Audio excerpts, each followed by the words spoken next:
Man escapes police custody while at court for multiple charges. A manhunt is underway for 31-year-old O'Shane Scott, otherwise known as Chin Chin, who escaped police custody at the St. Mary Parish Court on Friday. Scott, who is of Manchester Lane, Cox Street in Portmore, St. Mary, was scheduled to appear before the Portmore Circuit Court to face charges of attempted rape, larceny, assault at common law, and unlawful wounding.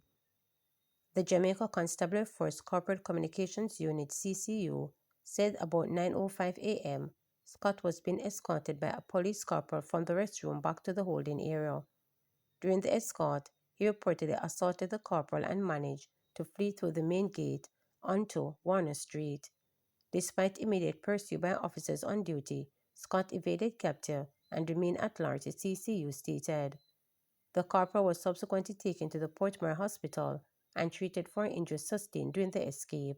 Scott, who has been in custody since February 21, 2024, is also wanted in connection with a threat warrant. The police say he is known to have a small tattoo on the right side of his neck. Anyone with information on the whereabouts of Scott is being urged to contact the police at 119, Crime Stop at 311, the NIPTIP line at 811, or the nearest police station. Several St. Thomas roads impassable due to flooding.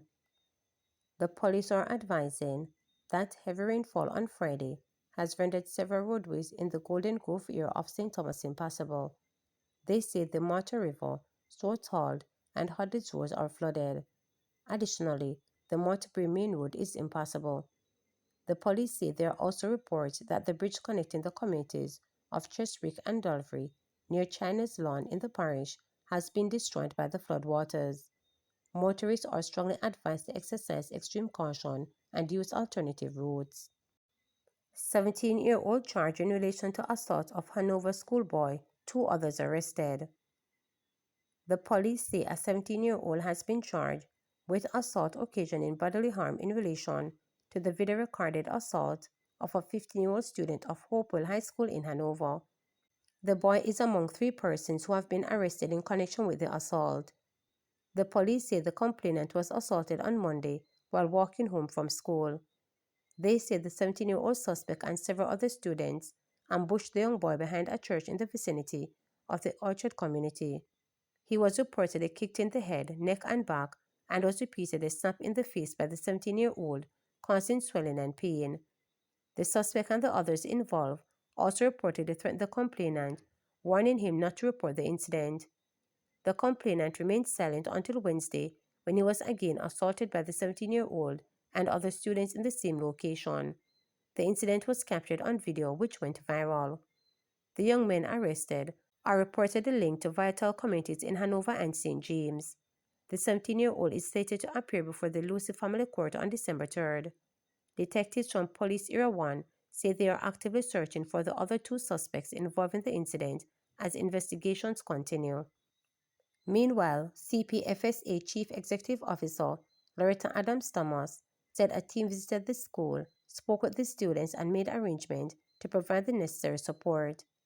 Mrs. Adams-Thomas noted that the boy who allegedly was beaten on 2 occasions early in the week by a group of students who seemed to be members of a gang.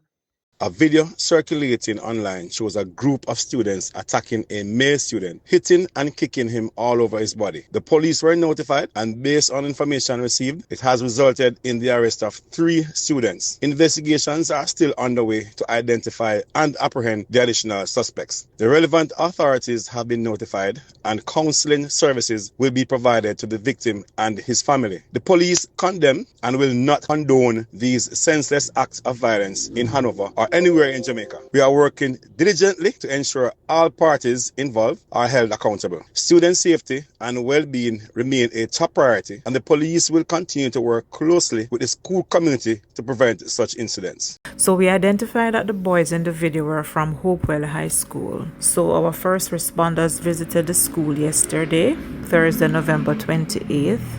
And we spoke with the 15-year-old student who was assaulted, as well as his father. And the CPFSA will be providing counseling through our Children and Family Support Unit.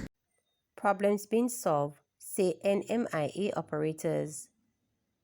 The operators of Norman Manor International Airport in Kingston say they are addressing grievances about broken air conditioning units in the terminal buildings, manufacturing toilets, defective parking machine, and leaks. Sitara English Byfield, Chief Executive Officer of Park Kingston Airport Limited, PACAL, gave the assurance at a forum stage at PACAL on Friday after the airport took a beating from disgruntled passengers in 2023, which has been pegged by experts as hottest year on record.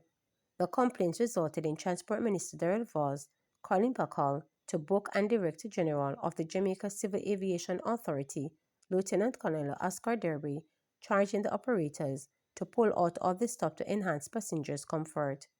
On Friday, English Byfield said the company had purchased 4 new chillers at a cost of US $2 million. She said all 4 has been fully installed, commissioned, and are officially working. She also said the company has continued with its cooling improvements, installing 5 package units, and will install another 3 early next year in addition to the chillers. We have a project to replace some of the air conditioning units. We have about 55 in the airport. We are planning to replace about 27 that are non-functioning or they are not as optimal.